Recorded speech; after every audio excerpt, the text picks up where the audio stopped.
자, 이번 이야기 시청자 바른청년님께서 시들모에 처음으로 방문을 해주셨습니다. 한 집안의 기묘한 이야기를 담고 있을 것 같은데요. 바로 만나보도록 할게요.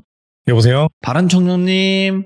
예, 안녕하세요. 굉장히 바른 목소리입니다. 감사합니다. 목소리부터가 굉장히 바르신데. 네. 자, 오늘 이렇게 또 네네. 참여 용기 내주셔서 감사드리고요. 예. 네. 근데 기묘한 어떤 집안에 관련된 이야기가 될 것 같은데 혹시 네. 바른청년님의 집안에 관련된 이야기일까요? 예, 그쵸. 저희 집에서 좀 대대로 내려오는 기묘한 이야기라고 생각하시면 될 것 같습니다. 알겠습니다. 그러면 어떤 이야기인지 편안하게 네. 이야기 들려주시면 좋을 것 같습니다. 바로 시작을 네. 해보도록 할게요. 렛츠고! 길이십니다. 바른청년이에요!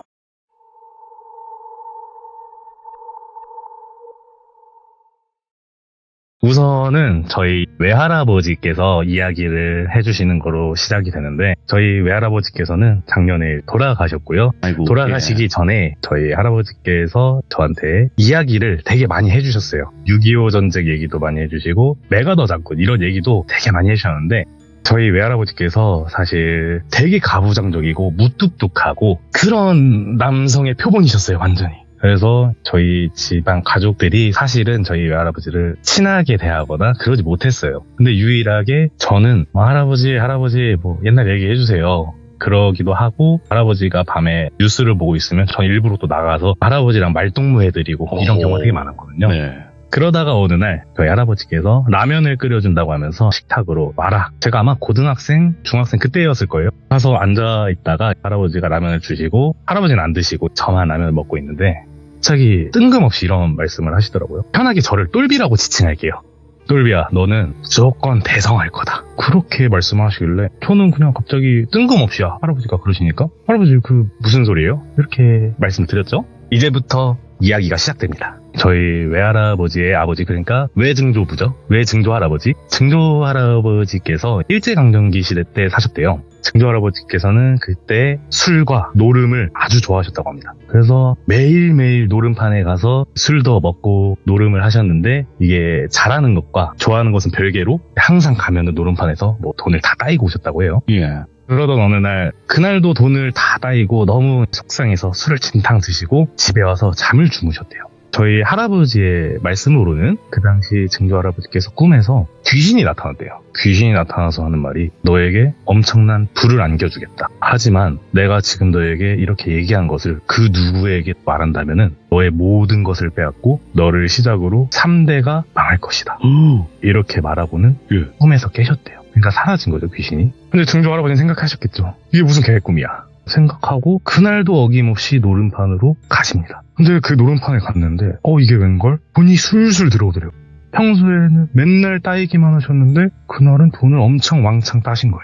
그렇게 하루 이틀 3일이 지나고 계속해서 돈을 따고 판돈을 올리고 하다가 결국에는 노름한 돈으로 그 당시에 집까지 장만하셨다고 해요. 되게 좋은 집을 그 당시에 사셨다고 하네요. 근데 아무래도 일제강점기 시대니까 일본 순사들이 부를 축적한 한국인이나 돈이 왔다 갔다 하는 곳에 항상 일본 순사들이 나타났대요. 그래서 일본 순사들이 나타났었는데 어느 날 증조할아버지께서 집에 점심 때 일찍 오시더래요. 근데 증조할머니께서 아니 이 양반이 맨날 노름하다가 저녁 늦게 들어왔는데 오늘 왜 이렇게 일찍 오지? 해서 왜 이렇게 일찍 들어와요? 얘기를 했는데 증조할아버지께서 됐고 밥상 차려서 저 안방에 넣어놓고 나 밥 먹을 거니까 혹시 외놈들, 일본 순사들 외놈들이 오면은 그냥 나 집 나갔다고 해 하고 안방으로 들어가시더래요. 증조할머니가 이게 무슨 소리지? 하고 그냥 밥상 차리고 안방에다 밥상 내어주고 집안일을 하셨다고 해요. 근데 좀 있다가 일본 순사들이 들이닥친 거죠.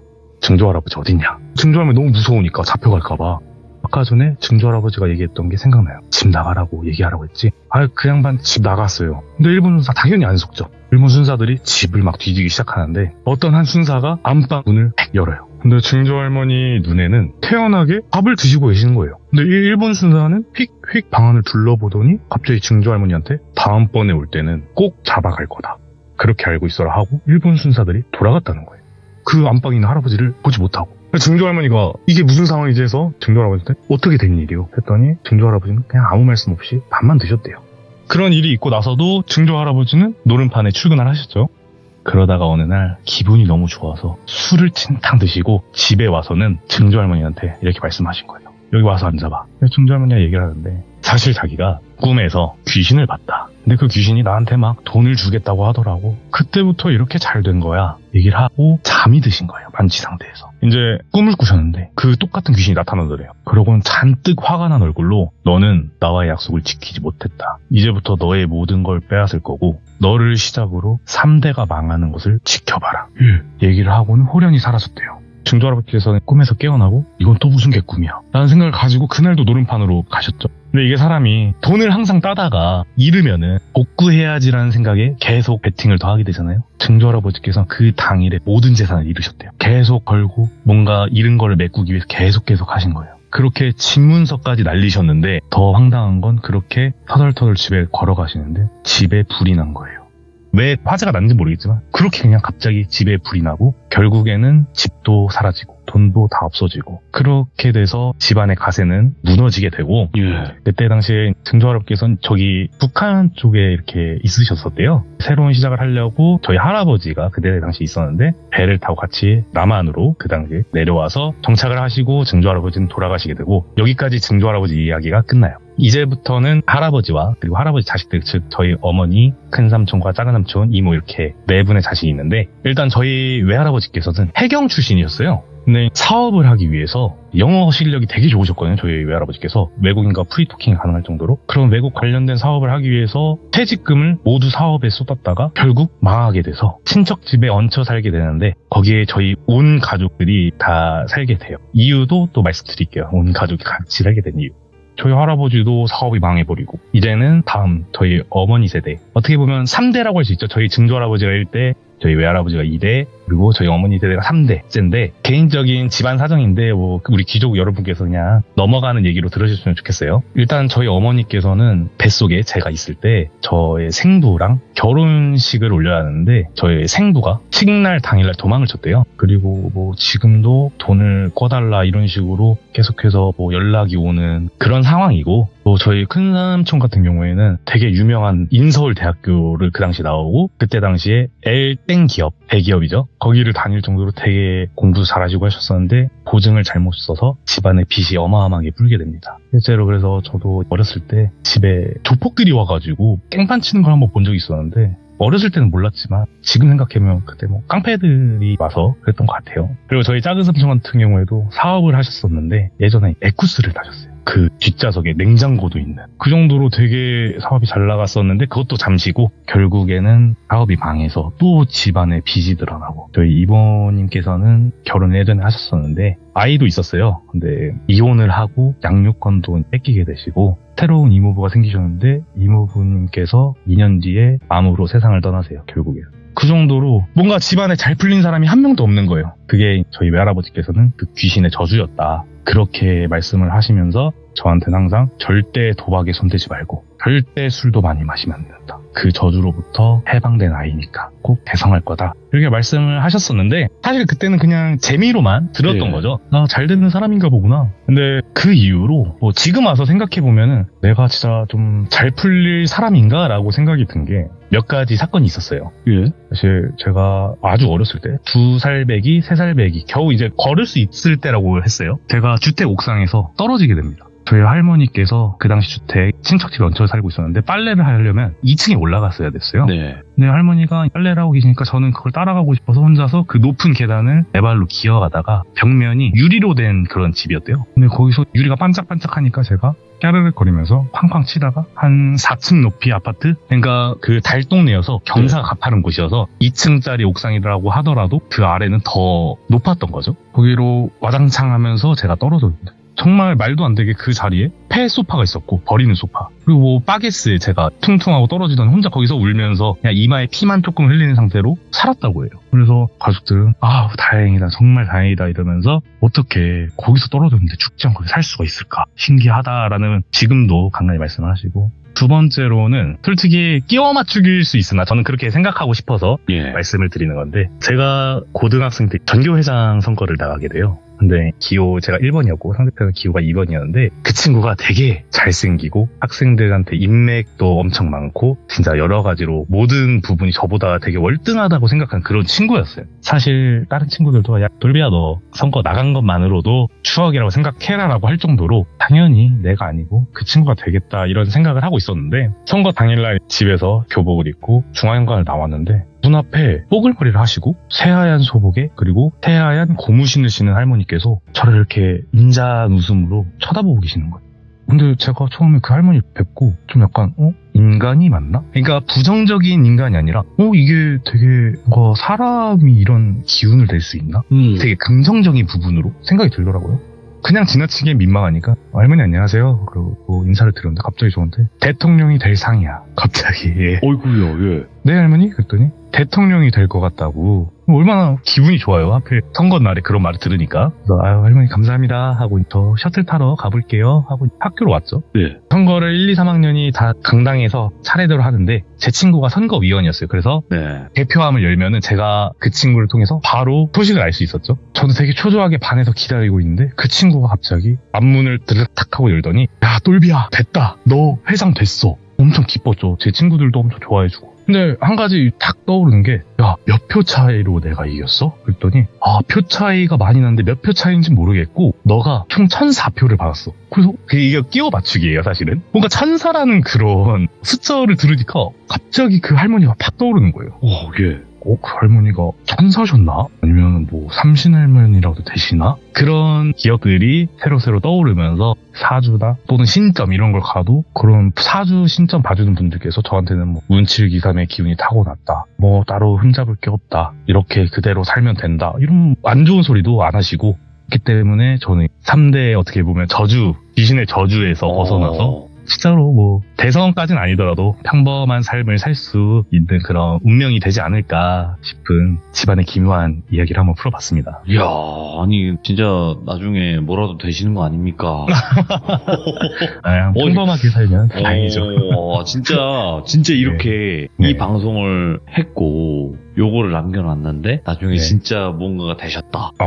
그러면 진짜 대박인 거예요. 그거는 무조건 되셔야 된다는 거예요. 아시겠죠? 예, 꼭 그때 대성에서 찾아보겠습니다. 꼭 저희 방송에서도 멋진 대통령이 하나 나오게. 다른 청년님 뭔가 느낌이 정말 바르다라는 생각이 들었는데 또 이런 이야기 들려주셔서 감사드립니다. 고맙습니다. 아닙니다. 감사합니다. 네. 네. 자, 이번 이야기는 시청자 바른 청년님께서 찾아와 주셨습니다. 오늘 이야기는 아마도 섬뜩한 군대 괴담이 될 것 같은데 바로 만나보도록 할게요. 여보세요? 바른 청년님. 예, 안녕하세요. 네, 반갑습니다. 예, 안녕하세요. 네. 자, 오늘 바른 청년님께서 또 시간을 내주셨고 오늘 찾아와 주셔서 감사드립니다. 아유, 불러주셔서 감사합니다. 네. 자, 오늘 해주실 이야기가 군대 괴담이 될 것 같아요. 입대를 해야 될 것 같아요. 예, 맞죠. 네. 아주 간단하게만 소개해 주시면 어떤 이야기인지. 좀 간략하게 말씀을 드리자면 이제 제가 해병대를 나왔는데 예. 해병대 훈련소, 그러니까 즉 해병대 훈련소를 교육대라고 하거든요. 네. 그 교육대에서 귀신들의 훈련병과 그것을 지켜보던 훈련병, 그리고 훈련교관, 소대장님 네. 시점에서 보는 좀 약간 기이한 이야기라고 말씀을 드릴 수 있을 것 같습니다. 야, 해병대 네. 주변에도 갔다 온 사람도 네. 있기도 하지만 네네. 만나면 그러잖아요. 몇 끼야. 그렇죠. 기수가 굉장히 중요한 네, 해병대 이야기 바로 출발을 해보도록 하겠습니다. 렛츠고! 길이십니다. 바른 청년이에요.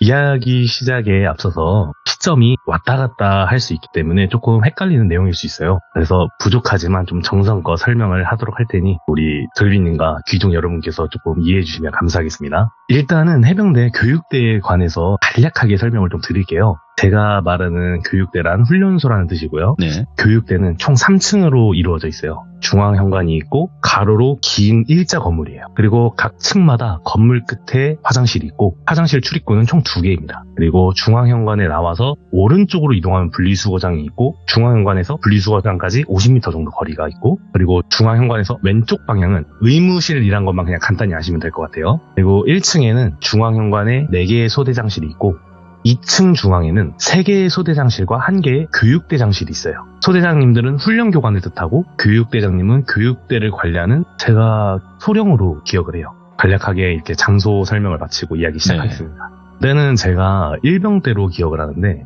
저는 그 교육대에서 소대장님께서 따로 부탁하고 어떤 작업을 1층 소대장실에서 하고 있었어요. 어떤 작업인지 정확히 기억은 안 납니다. 너무 오래돼서. 근데 한참 작업 중에 소대장님께서 한숨을 푹 쉬면서 들어오시더라고요. 그리고 쓰고 계시던 훈련교관들은 모두 하이바를 쓰거든요. 눈을 가리는. 그 하이바를 탁 벗고 나서 힘없게 의자에 탁 털썩 앉으시더라고요. 그리고 저는 막 무아지경으로 작업을 하고 있는데 갑자기 저한테 야 청년아 그러시는 거예요. 공명보창으로 일병 바른 청년? 이렇게 대답을 했죠. 그랬더니 소장님께서 쾌한 눈으로 저를 보면서 이렇게 말씀하시더라고요. 너 귀신 있냐? 이게 너무 뜬금없는 말이라서 그냥 귀신 없으면 없는 거 아닐까요? 이렇게 말씀을 드렸더니 그 소장님께서 말을 이어나가더라고요. 어제 이런 일이 있었다라면서 이야기가 시작됩니다. 해병대는 입소에서 제 기억으로 7주 정도 훈련을 받게 되는데 그 당시에 사격 훈련을 위해서 모든 훈련병들이 사격장으로 행군을 가게 되었고 교육대에는 항상 훈련을 나가기 전에 몸이 아프거나 진료를 받아야겠다는 훈련병들은 거수를 시켜서 따로 모아서 의무실에 가게 하고 그날의 훈련을 받지 않고 교육대에서 잡일을 하며 보내는 그런 시스템이 있었어요. 편하게 이번 이야기 주인공인 소대장님을 똘비 소대장님이라고 지칭하겠습니다. 그날 모든 다른 소대장님들과 훈련병들이 사격장으로 행군을 시작했었고 똘비 소대장님께서는 교육대에 남아서 의무실에 갈 훈련병들을 살피고 있었어요. 똘비 소대장님께서 인원 체크를 마친 후에 의무실로 훈련병들을 인솔하려고 하는데 한 훈련병이 소대장님께 말을 걸게 됩니다. 이제 이 훈련병을 철수라고 할게요. 훈병 철수, 소장님께 드릴 말씀이 있습니다. 이렇게 하고 똘비 소장님께서 훈련병에게 말하라고 지시를 내렸겠죠. 제가 속이 너무 좋지 않아서 토를 좀 하고 싶은데 혹시 화장실에 다녀와도 되겠습니까? 라고 얘기를 했대요. 그 철수가. 똘비 소장님께서는 다녀오는 것을 허락했고 군대는 또 2인 1조가 필수인 전우조가 있기 때문에 다른 훈련병, 그 훈련병 맹구라고 할게요. 맹구 훈련병을 붙여서 화장실로 보내게 됩니다. 이제 맹구 훈련병이랑 철수 훈련병은 같이 화장실을 가게 되고 똘비 소장님께서는 바로 남은 인원들을 데리고 의무실로 출발을 하게 됩니다. 즉 중앙현관에서 왼쪽으로 의무실 방향으로 출발을 하게 되는 거죠. 근데 그때 똘비 소장님께서 이 다른 소장님께서 분리수거장 쪽에 어떤 용무를 이게 있어가지고 그거를 부탁을 해가지고 똘비 소장님이 그게 기억이 나서 이 훈련병들 인솔을 다른 기관병한테 맡기고 50m 정도 되는 분리수거장 쪽으로 이동을 따로 하시게 되셨어요. 그렇게 중앙현관에서 한 20m 정도 걸으셨다고 해요. 20m 정도 걸었는데 뒤에서 갑자기 소리를 듣게 됩니다. 그래서 똘비 소장님께서 무언가 떨어지는 소리를 듣고 뒤를 돌아봤는데 철수훈련병이 화단에 떨어져 있었다는 거예요. 그래서 똘비 소장님 이게 무슨 상황인지 인지할 시간조차 없이 철수훈련병을 업고 의무실로 달려왔다고 합니다. 근데 의무실에 도착해서 막 의무관들이 철수훈련병 상태를 보는데 그냥 가벼운 철가상 이외엔 다행히도 그 2층 높이가 그렇게 높지 않았어요. 그래서 가벼운 철가상 이외에는 다른 부상은 없었는데 약간 이 철수훈련병 상태가 좀 이상했다고 해요. 약간 눈은 풀리고 개슴츠레하게 똘비 소대장님을 빤히 쳐다보면서 갑자기 이런 말을 했다고 하네요. 똘비야, 너 결혼했니? 이렇게 얘기를 하는데 그곳에 있던 의무관하고 훈련병들이 쟤 미쳤나봐 이러면서 쳐다봤다고 해요. 왜냐면은 이 해병대 훈련소에서 훈련교관은 진짜 공포 그 자체고 본인이 사회에서 난다긴다 깡패됐다 일진이었다 이렇게 하는 훈련병들도 이 훈련교관 분들에게 사박사박하는 이런 모래 흔드는 소리가 나거든요. 그런 발걸음 소리를 들으면 다 위축되고 막 눈동자 굴리는 소리도 조용해지는 그런 공포의 대상이었어요. 근데 그런 훈련교관에게 반말을 했다는 사실과 또 하나의 이유가 더 있었어요. 그 의무관들과 다른 훈련병들이 이상하게 쳐다봐요. 철수훈련병의 목소리였는데 이 철수훈련병의 목소리가 남자 목소리도 아니고 여자 목소리도 아닌 아주 기괴한 중성적인 목소리가 나왔다고 해요. 그래서 똘비 소장님이 훈련병한테 말했대요. 훈련병 정신 차려. 어디 몸 안 좋은 게 느껴지냐? 약간 이런 식으로 얘기를 했는데 그 철수 훈련병이 또 이렇게 얘기한대요. 조금 말을 순화해서 할게요. 똘비야, 너 나랑 한번 할래? 내가 잘할게. 너 나랑 하고 싶잖아. 한번 하자고 이런 식으로 말도 안 되는 소리를 하면서 개성을 지르고 발작을 일으켰대요. 뭐야? 그래서 그곳에 있던 의무관 분들이 이 철수훈련병은 여기 말고 좀 더 큰 병원으로 이송을 해야 될 것 같다. 그렇게 말하고 의무실이 아니라 저희 사단 안에 병원이 하나 크게 있었어요. 거기로 철수훈련병을 이송시키게 됩니다. 그렇게 철수훈련병을 더 큰 병원으로 입원을 시키고 똘비 소장님이 전우조로 동행을 했던 맹구훈련병을 찾게 됩니다. 맹구훈련병을 찾아서 이렇게 얘기를 하죠. 맹구훈련병, 너 왜 철수훈련병 혼자 교육대를 드나들도록 냅둔 거야? 라고 호통을 쳤는데 맹구훈련병이 아주 억울한 듯이 이야기를 했다고 합니다. 이제부터는 맹구훈련병의 시점에서 이야기를 할게요. 이 맹구훈련병은 철수훈련병을 부축하면서 복도 끝에 있는 화장실에 갔다고 해요. 화장실은 앞서 말씀드렸다시피 출입구는 총 2개가 있었고 2개 모두 한 화장실로 이어져 있었어요. 철수훈련병이 화장실 변기칸으로 들어간 걸 확인한 맹구훈련병이 2개의 출입문 사이에 서서 철수훈련병을 기다렸다고 해요. 철수훈련병이 화장실에 들어간 지 10분이 지나도 나오지 않고 더 기다리고 있을 때 본인의 체감상 한 15분 정도가 지난 것 같았다고 얘기를 했대요. 그래서 맹구훈련병은 철수훈련병이 들어가 변기칸에 야 철수야 너무 늦으면 소대장한테 혼날 것 같아 빨리 나와. 근데 화장실에 대답이 없었다고요. 얘 왜 대답이 없어 하면서 맹구훈련병이 변기칸으로 가서 문을 열었는데 철수훈련병이 없었대요. 그리고 다른 모든 변기칸을 다 뒤져보고 화장실 내부를 다 봤는데 철수훈련병이 없었대요. 분명히 들어가고 출입구는 자기가 앞에 서서 지키고 있었는데 네. 그러는데 갑자기 중앙관쪽에서 와장창 쨍그랑 하는 소리가 나더래요. 그 맹구훈련병이 이상함을 직감하고 뛰어서 복도를 지나고 중앙관으로 갔을 때 1층에 어떤 한 소대장실이 문이 열려 있었는데 그 안을 들여다보니까 컴퓨터랑 책상 위에 물품들이 다 난장판이 되어 있었대요. 오, 예. 그래서 아니 여기 소대장실인데 왜 이러지? 라는 생각을 하기도 전에 2층에서 또 한번 와장창 쨍그랑하는 소리를 듣게 됩니다. 맹구훈련병은 중앙에 있는 계단을 뛰어 올라가서 또 한번 문이 열려있는 곳을 발견하는데 거기는 교육대장실이었고 교육대장실은 항상 쇠로 만든 자물쇠에 이렇게 열쇠로만 풀린 자물쇠가 있어요. 근데 그게 바닥에 자물쇠가 뜯겨져 있는 것을 발견해요. 열린 이 문 안으로 시선이 갈 때 맹구훈련병이 그 안에서 좀 얼어버렸대요. 방 안에는 테이블이 있었는데 그 테이블 위에서 철수훈련병이 상체는 고정되어 있고 팔은 위아래로 휘두르면서 무릎만 접었다 폈다 하는 동작을 반복하고 있었다고 해요. 돌비님 그거 아세요? 옛날 팥죽송이라고 오소리가 막 알죠. 팥죽 하면서 무릎만 접었다 폈다 하면서 춤추는 그런 귀족분들은 모르시면 한번 쳐보시는 것도 좋아요. 그런 동작을 하고 있었대요. 맹구훈련병이 몸은 너무 얼어있는데 불렀대요. 철수야. 근데 그 철수훈련병이 갑자기 하던 동작을 멈추고 고개를 돌아보더니 맹구훈련병을 보면서 씩 웃더래요. 그러더니 갑자기 순간적으로 그 교육대장실 끝에 있는 창문 쪽으로 달려갔대요. 근데 이 교육대장실 창문은 그 여닫이 창문인데 프로젝트 창이라고 그 조그만한 창인데 이게 밀어서 여는 창이에요. 활짝 열리는 게 아니라 살짝만 열리는데 사람 몸을 좀 구겨야 들어갈 수 있는 창인데 철수훈련병이 그 여닫이 창문을 강제로 밀어서 자신의 몸을 구겨가지고 한 채 망설임 없이 거기서 떨어졌다고 하는 거예요.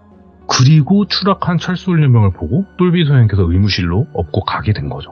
똘비 소장님이 이 얘기를 듣고 아니 이게 무슨 말이야? 무슨 상황이야? 이런 생각이 휩싸여서 뭐 약간 정상적인 사고가 되지 않았다고 하는데 네. 그때 전화 한 통을 받는데요. 그 병원에서 걸려온 전화였는데 거기에 의무관님께서 이번한 훈련병 좀 정신을 좀 차린 것 같으니까 와서 좀 확인해보라고 하는 전화였대요. 그래서 똘비 소장님께서 차를 몰고 그 병원으로 가게 되고 훈련병을 만납니다.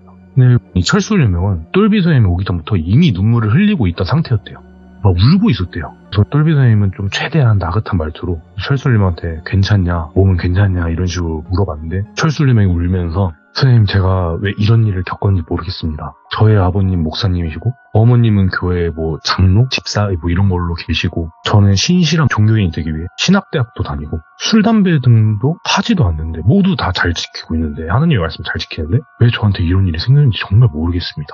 이렇게 얘기를 하더래요. 이렇게 얘기하면서 계속 울더래요. 근데 그렇게 서럽게 울고 있는 와중에 똘비 소장님은 너무 소름이 돋았대요. 왜냐면은 분명 아까 전에 의무실에서 들었던 철수훈련병 목소리는 약간 여자의 목소리도 섞이고 뭐 남자 목소리도 있었지만 되게 중성적인 목소리였는데 지금은 아주 굵고 낮은 저음의 목소리가 나고 있었대요.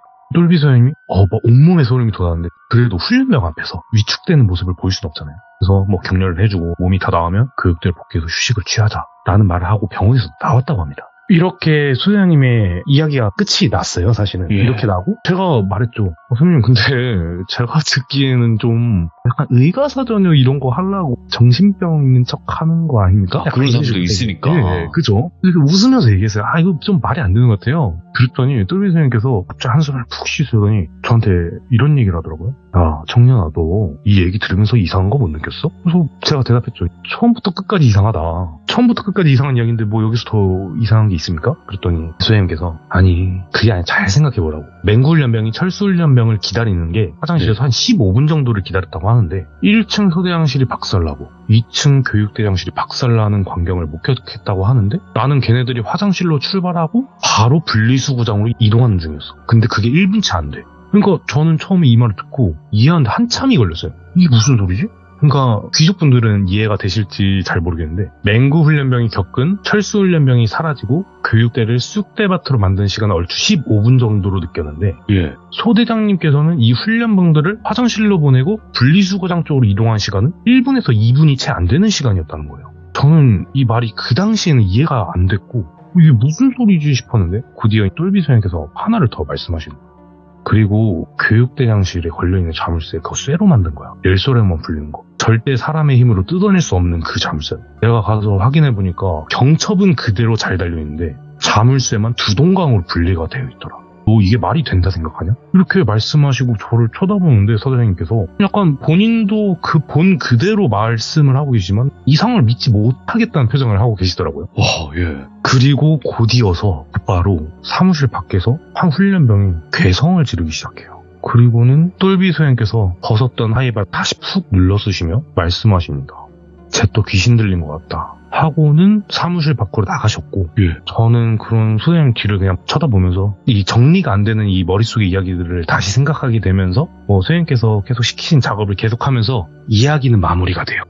결국에는 이렇다 할 결말은 없지만 나중에 알아본 결과 그 훈련병은 7주간 훈련을 마치고 결국에는 섬 쪽으로 발령을 받았다고만 얘기를 듣고 섬, 아이고야. 예, 그렇게 이야기 끝나는데 저는 그 당시에 이 생각을 했어요. 귀신이 들려서 진짜 초인적인 힘을 발휘해서 막 사사삭 돌아다니면서 거기를 다 헤집어 놓은 건가? 이렇게 생각을 했었는데 지금 와서 다시 생각을 해보니까 귀족분들 얘기를 듣다 보면은 귀신에 홀리면 시간 개념이 좀 사라지는 걸 느꼈어요. 제가 그 분들의 맞죠. 이야기 네. 속에서. 그러니까 제 생각에는 철수훈련병한테 이미 귀신이 붙은 거고 맹구훈련병도 같이 홀려서 그 잠깐의 시간이 뭐 10분 15분 이렇게 느껴졌던 거 아닐까 이런 생각이 들더라고요. 이야, 섬뜩하네, 이거. 예, 이런 썰이 있었습니다. 그러면, 네. 파란 청년님, 뭐 짧은 이야기가 또 있을까요?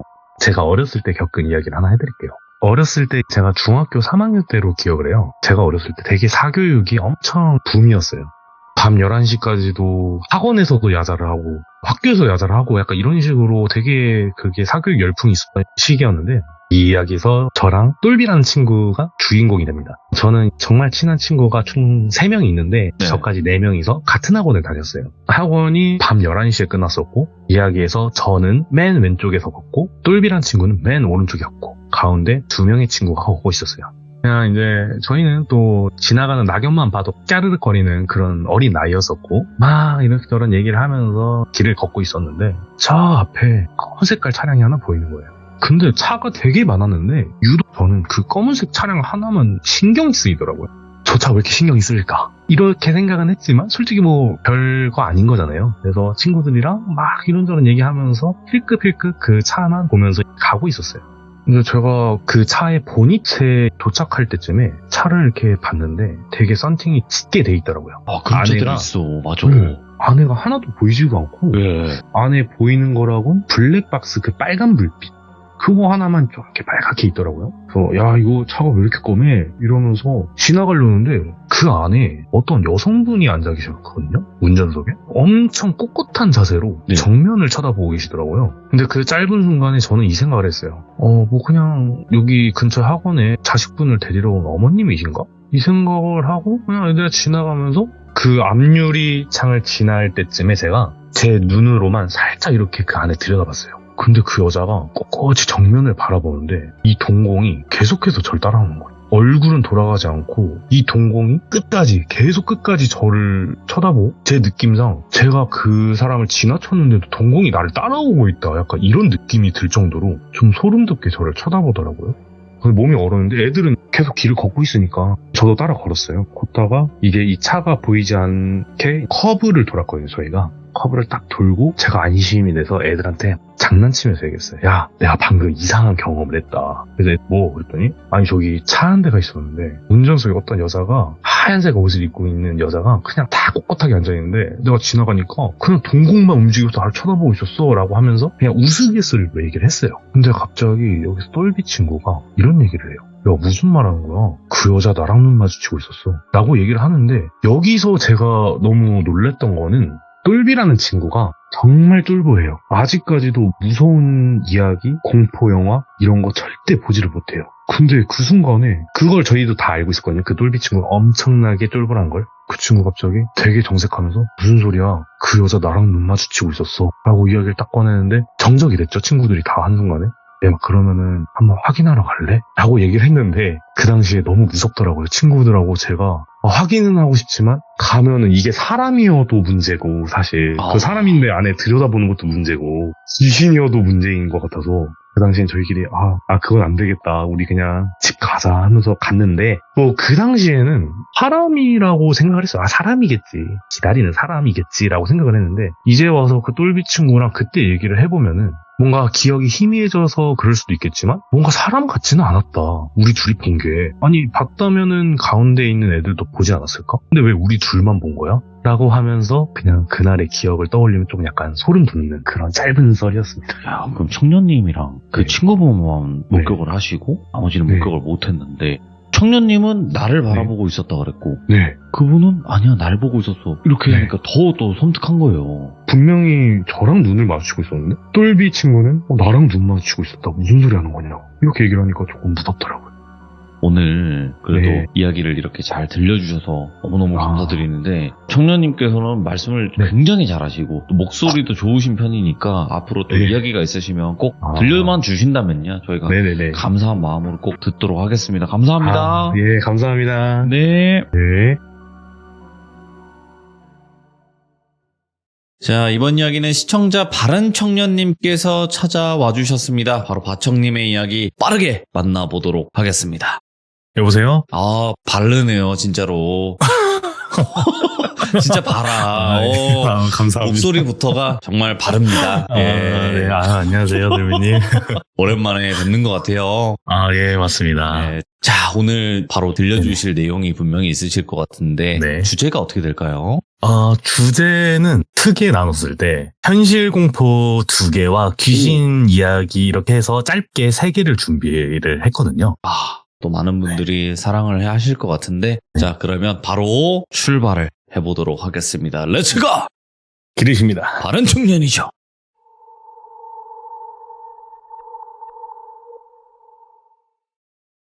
첫 번째 이야기는 저희 어머니 겪은 이야기인데, 겪었다기보다 있었던 일이에요. 그때가 언제쯤이냐면은 대략 제가 초등학교 고학년 아니면 이제 중학교 1학년 요 정도 나이 정도가 됐던 것 같은데, 그 당시에 어머니가 TV 프로를 딱 2개를 챙겨보셨어요.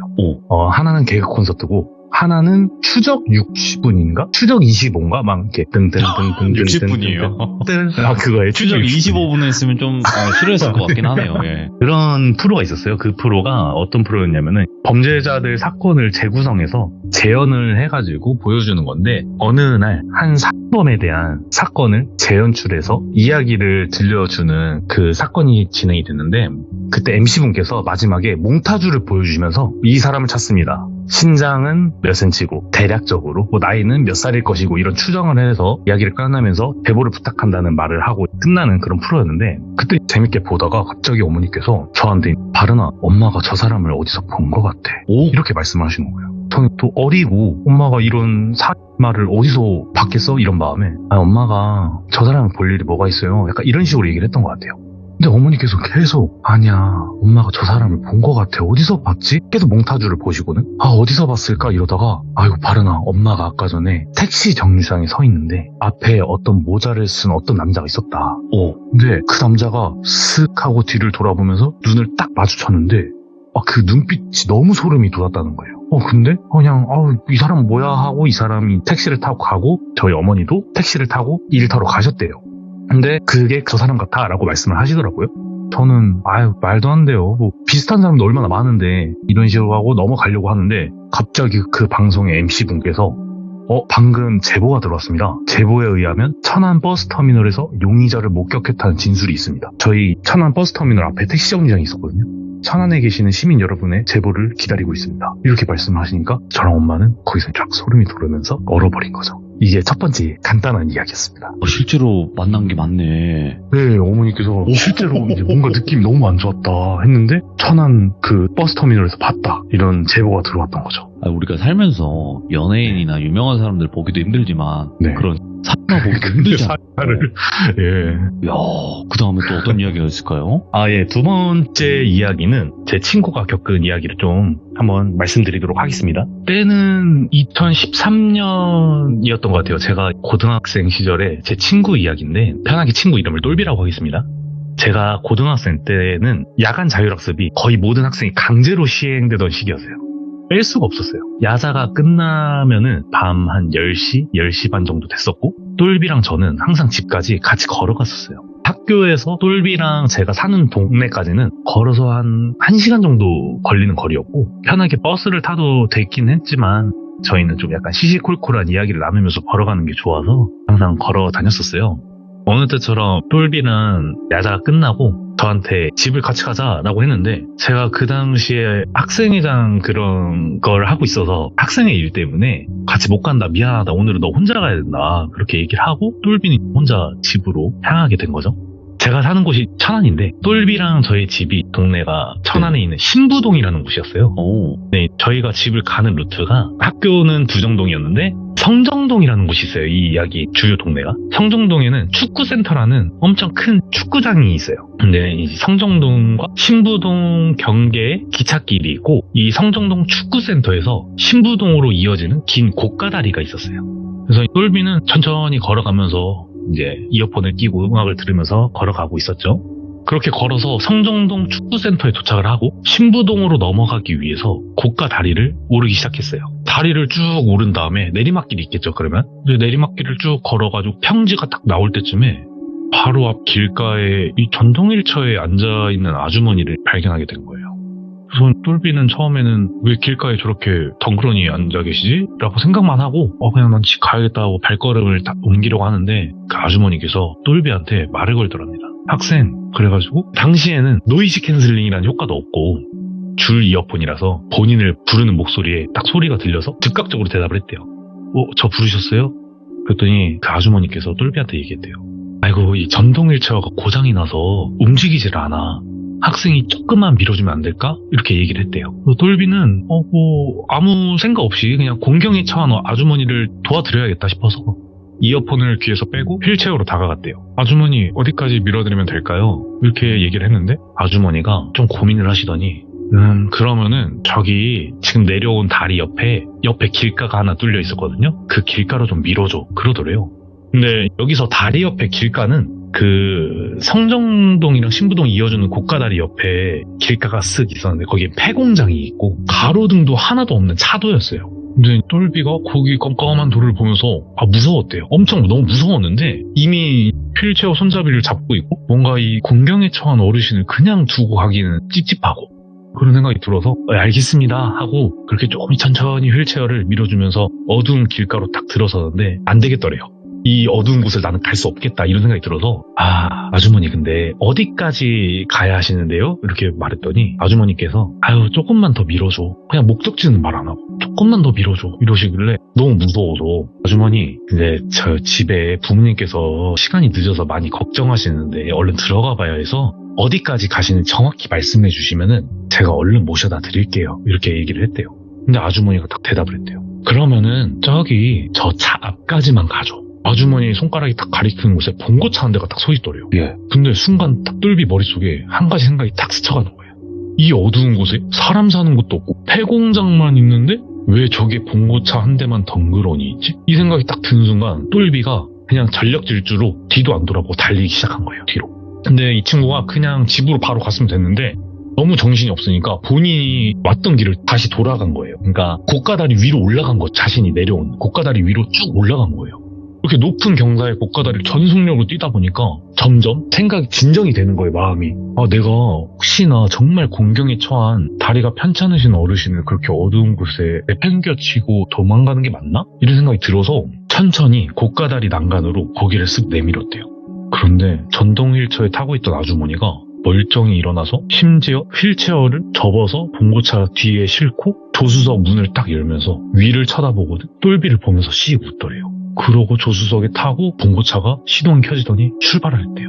그래서 똘비는 그 자리에서 찰떡 주저앉고 부모님께 전화해서 경찰 불러달라고, 지금 나 좀 빨리 데리러 와달라고 하면서 그렇게 집으로 가게 됐다고 해요. 이 일 있고 다음날에 수업이 있으니까 학교를 가는데 저는 항상 똘비보다 학교 일찍 도착했었고 그날도 어김없이 친구들과 수다를 떨고 있었죠, 학교에서. 근데 시간이 지나고 아침 조회가 시작하기 전에 똘비가 뒷문을 팍 열면서 저한테 갑자기 소리 지르면서 얘기하는 거예요. 야, 나 진짜 어제 이런 일이 있었어 라고 하면서 방금까지 제가 얘기한 거를 쭉 푼 거죠. 네. 그러니까 저랑 제 친구들은 웃으면서 똘비 놀린 거죠. 막, 너 뭐 남자 맞냐, 뭐 떼라, 너 아주머니 진짜 막 편찮으신 분이면 어떡할래, 너가 놓고 왔잖아, 막 약간 이런 식으로 놀린 거죠. 근데 똘비는 너무 억울하니까 막 아니라고 그러면서 얘기를 하는데, 그러다가 선생님께서 들어오셨어요. 담임선생님께서 들어오시더니 갑자기 저희한테 얘들아 오늘 야자 없다? 그러는 거예요. 근데 이제 반 친구들이 막 이제 소리를 질렀죠. 야자가 없다니까. 근데 선생님께서 말씀하시는 거야. 너네는 좋아할 게 아니라고. 지금 천안에 땡땡 대학교 학생 실종됐다고 난리라고. 너네 어디 돌아다니지 말고 바로 집 들어가고 오늘 아마 전 고등학교 다 야자 없을 거라고 천안에. 이렇게 말씀하시니까 저랑 친구들은 똘비를 쳐다본 거죠. 근데 똘비가 엄청 멍하게 선생님만 바라보고 있더라고요. 만약에 그날 똘비가 봉고차까지 그 휠체어를 밀었으면은 담임 선생님 입에서 나온 학생은 아마 똘비가 되지 않았을까 싶은 그런 이야기가 있었습니다. 이것도 섬뜩하네요, 확실히. 네, 너무 많이 나온 주제의 이야기라서 조금 아니 그래도 다른 맛입니다. 다른 맛이에요. 다행입니다. 그러면 이제 마지막은 뭔가 귀신과 연관된 이야기이죠. 맞습니다. 마지막은 예. 귀신설입니다. 와우, 예. 이거는 제가 들은 얘기고요. 제가 대학생 때 해병대 전우회를 잠깐 있었어요. 전우회에서 술자리가 있었어요. 그래서 술을 마시면서 뭐 이런저런 얘기를 하고 있는데 거기서 어떤 친구 한 명이 이런 얘기를 한 거예요. 우리 뭐 이제 단합도 할 겸 어디 놀러 가자, 어디 갈래 하다가 계곡 갈까? 이런 얘기가 나온 거죠. 근데 제가 그런 말을 했어요. 계곡 무서워한다. 제가 계곡을 무서워하는 이유가 옛날에 친구들이랑 놀러 갔다가 헤엄을 못 치는 친구 한 명이 다이빙을 했는데 거기서 못 빠져나와가지고 저랑 제 친구 한 명이 뛰어들어서 그 친구 구하겠다고 들어갔는데 셋 다 죽을 뻔한 그런 경험이 있었다. 이게 좀 무섭더라고요, 저는. 그래서 계곡 좀 무섭다. 그냥 이렇게 막 격하게 놀 거 아니면은 뭐 괜찮은데 격하게 놀 거면 난 좀 싫다 이런 식으로 얘기를 했는데 그 옆에 어떤 형님이 한 분 계셨거든요. 근데 그 형님은 특수수색대를 나오셨어요. 그 해병대에서도 특수수색 되면은 진짜 수영도 엄청 잘해야 되고 몸도 좋고 그런 형님이셨는데 예. 그 형님이 다 갑자기 나는 계곡에서 물귀신도 봤는데 이렇게 말씀을 하시는 거예요. 그래서 물귀신 어떻게 생겼어요? 라고 하면서 이야기가 시작이 된 거예요. 예. 이제 이 형님께서 수색대 동기 10명이서 계곡에 놀러 가기로 했다는 거예요. 저녁을 다 하고 나서. 그래서 강원도에 있는 계곡으로 놀러 갔대요. 다 계곡에 도착을 했는데 그때가 여름인지라 사람이 너무 많더래요.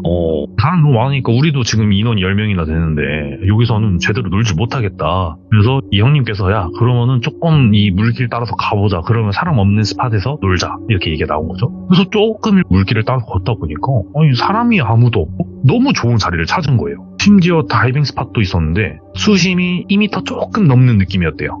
동기 한 분이 들어가서 야 여기 괜찮다 이렇게 한 거예요. 그래서 여기서 놀자 하면서 자리를 막 피고 있는데 이 형님께서 막 이렇게 주변을 둘러보고 있는데 저기 파란 색깔 튜브 같은 게 하나가 있더래요.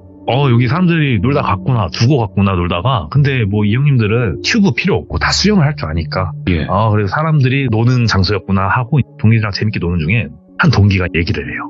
야, 10명이 차례대로 다이빙 하자. 이게 천천히 탕탕탕 이제 뛰어내리는 거죠, 순서대로. 그래서 그래 하자 해가지고 순서대로 뛰기를 하는데 이 형님께서 순서가 두 번째였대요. 그래서 첫 번째 다른 동기가 뛰고 두 번째 탁 뛴 다음에 헤엄을 쳐가지고 무트로 나온 거죠. 무트로 나왔는데 아무 생각 없이 머리를 털다가 그 튜브가 있는 쪽을 봤는데 그 튜브의 형태가 그 옛날 TV 광고에 상화머니라고 산화 뭐냐 하는 거기에 콩하고 그런 캐릭터들 있잖아요. 그런 캐릭터처럼 생긴 괴 생물체가 이렇게 팔로 다리를 감싸는 이런 쪼그려앉은 포즈로 너무 기괴하게 생긴 파란 빛이 도는 그런 괴 생물체가 있더래요. 그래서 저게 뭐야? 하고 생각하는 중에 이미 다이빙 뛰는 순서는 5번째, 6번째 이제 다이빙을 하고 있었죠. 근데 한 명씩 쿵당쿵당 빠지는 소리가 들릴 때마다 이 형님이 그 생명체를 보고 있었죠. 근데 이 생물체가 눈을 점점 크게 뜨고 입이 점점 쫙 찢어지더니 이 찢어지면서 입가에 피가 흐르기 시작하더래요.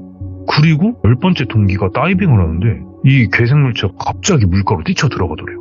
벌떡 일어나더니 이 형님이 이렇게 하는데 10번째 동기가 물가에서 갑자기 나 하고 꼬르륵 하고 살려 하고 꼬르륵 하고 그 순간에 동기 5명이 그냥 뛰쳐 들어갔대요. 그 물로 뛰쳐 들어가서 이 빠진 동기분을 빼내고 끌고 나왔는데 이 10번째 다이빙을 뛴 동기 종아리가 근육통이 엄청 심하게 나온 게 딱 보일 정도로 쥐가 났더래요. 옆에서 동기들은 야씨 넌 그거 뭐 좀 빠졌다고 다리 쥐나서 죽을 뻔 하냐 하면서 놀리고 있는데 이 형님은 그게 눈에 안 들어오는 거죠. 이상한 게 거기 뛰쳐 들어갔는데 이 애가 죽을 뻔했으니까. 그러고 그 괴생물체가 있던 자리를 계속 보는데 그 생물체가 눈이 시뻘개져가지고 씩씩거리면서 나오고 있더래. 물에서 막 몸은 빨개져 있고 금방이로 누군가를 죽일 것 같은 눈빛으로 나오고 있었는데 저기 이제 본인들이 물가 따라서 오던 길로 어떤 다른 일행들이 야 여기도 놀 데 있다 이러면서 오는 게 보이는 거예요. 근데 이 생물체가 몸이 다시 파래지더니 다시 팔로 다리를 감싸고 쪼그려 앉아서 되게 순하게 앉아있더래요. 다시 그걸 보고 너무 소름이 돋아서 야 얘들아 가자 했는데 쥐난 동기도 그래 야 그냥 들어가서 고기나 먹자 하면서 떠나기로 한 거죠.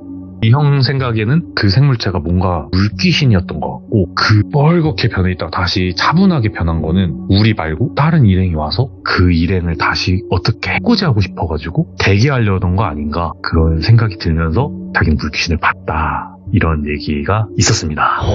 물귀신 이야기도 너무나 무섭긴 한데 그 캐릭터도 생각이 나네. 그러니까 그 물귀신이 그렇게 생겼나? 저는 되게 머리 헝클어지고 막 그럴 줄 알았는데 그냥 그렇게 동그랗게 생긴 눈 엄청 크고 그런 기괴하게 생겼었대요. 그 형 말로는. 그 형체가 진짜 사람처럼 보이는 경우도 있지만 그러려면 좀 명확하게 그런 능력이 있거나 그 귀신이 힘이 세서 자기의 모습을 확실하게 갖출 수 있는 능력이 있거나 이 둘 중에 하나였을 것 같은데 다 반반이었던 것 같아요. 보니까. 그러니까요. 오늘 그래도 바른 청년님께서 정말 또 바르게 아주 또 섬뜩하게 이야기를 3가지를 들려주셔서 다시 한번 감사드리고 항상 또 자주 뵙고 싶은 분인데 또 바쁘시기도 하고 그래도 언제든지 이야기가 있으시면 찾아와 주시길 바라겠습니다. 알겠습니다. 네, 감사합니다, 바른 청년님. 감사합니다. 네, 고맙습니다. 네. 자, 오늘 바른 청년님께서 들려주신 또 3가지 이야기는 옴니버스 형식으로 진행이 됐고요. 여러분들께서도 한 가지 이야기가 난 좀 길기가 힘들다, 분량이 좀 안 나올 것 같다 하시는 분들도 여러 가지 이야기들을 이렇게 옴니버스 형태로 들려주시면 되거든요. 그러니까 언제든지 제보 부탁드리도록 하겠습니다. 감사합니다.